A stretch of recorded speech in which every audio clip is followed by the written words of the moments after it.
ଜଳି ପଡ଼ି ପାଉଁଶ ହେଇଯିବ ତମେ ପାଉଁଶ।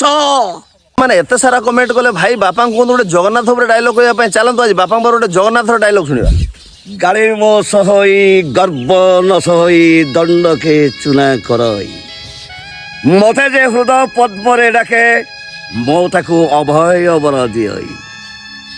ଅହଙ୍କାରୀ ମଣିଷର ନିଜର ଭୁଲ ବୁଝିପାରେ ନା ଅନ୍ୟର ଠିକ୍ ଦେଖାଯାଏ। ଧନ ଦୌଲତ ଗର୍ବ ଅହଙ୍କାର ତୁମକୁ ଅନ୍ଧ କରିଦେଇଛି ମୃତ୍ୟୁଞ୍ଜୟ ମାନବ ଗୋବିନ୍ଦ।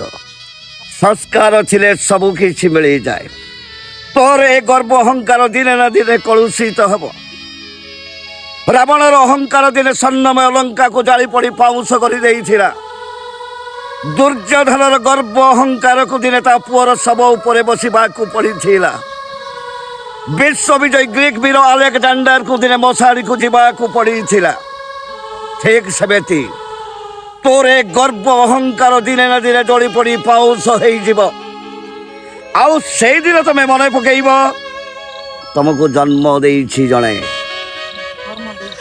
କର୍ମର ବାଟ ଦେଖେଇଛି ଆଉ ଜଣେ, ଶିକ୍ଷା ଦେଇଛି କେହି ଜଣେ। ଆଉ ତମ ସବୁକୁ ମଶାଣିକୁ ନେବେ ଅନ୍ୟମାନେ। ସେତେବେଳେ ତମର ଏ ଗର୍ବ ଦମ୍ଭ ଅହଙ୍କାର କିଛି ରହିବନି, ମରିଯିବ। ଜଳି ପଡ଼ି ପାଉଁଶ ହେଇଯିବ ତମେ ପାଉଁଶ।